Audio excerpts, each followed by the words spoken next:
نحمده ونصلي على رسوله الكريم أما بعد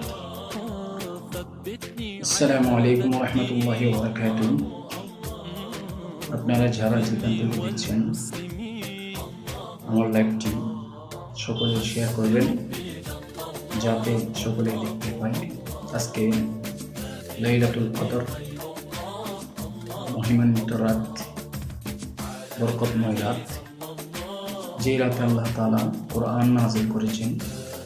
এই রাতকে আল্লাহ তাআলা বলেছিলেন, এই রাত কি কেমন রাত তোমরা জানো কি? ওমা আদরাকা মা লাইলাতুল কদর। আল্লাহ তাআলা বলেন, লাইলাতুল কদরি খায়রুম মিন আলফি শাহর। লাইলাতুল কদর হলো 1000 মাসের চেয়ে উত্তম একটি রাত।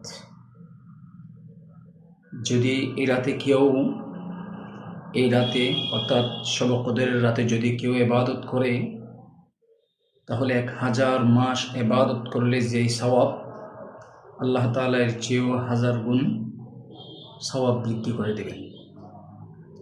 1000 মাসের যদি হিসাব করা হয়, দেখবেন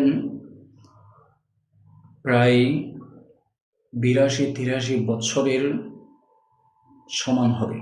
তাহলে এক রাত যদি আমরা পাই, এক রাত যদি আমরা পাই, তাহলে এক রাতে 83 বছরের ইবাদতের সওয়াব আমরা পেয়ে যাব। আলহামদুলিল্লাহ।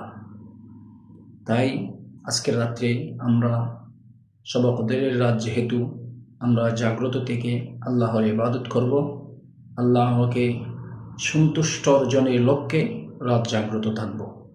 রাসূলুল্লাহ সাল্লাল্লাহু আলাইহি ওয়াসাল্লাম হাদিসের মধ্যে বলেছেন, মান কামা লাইলাতুল কদরি ঈমানান ওয়া ইহতিসাবান গুফিরা লাহু মা তাকদ্দামা মিন যামবি।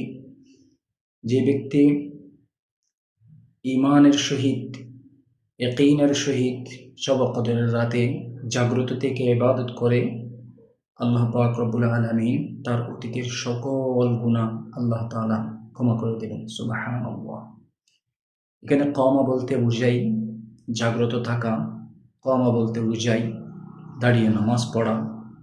তাই আমরা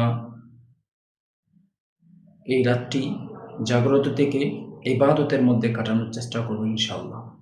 ইবাদতের মধ্যে উত্তম ইবাদত হলো নফল নামাজ পড়া, কোরআন তেলাওয়াত করা, দুরূদ শরীফ পড়া, জিকির আজকার করা, সুবহানাল্লাহি ওয়া বিহামদিহি সুবহানাল্লাহিল আযীম, এগুলা পড়া, দুরূদ শরীফ পড়া, সাল্লাল্লাহু আলাইহি ওয়াসাল্লাম সারা রাত এভাবে ইবাদত করে কাটিয়ে দাও।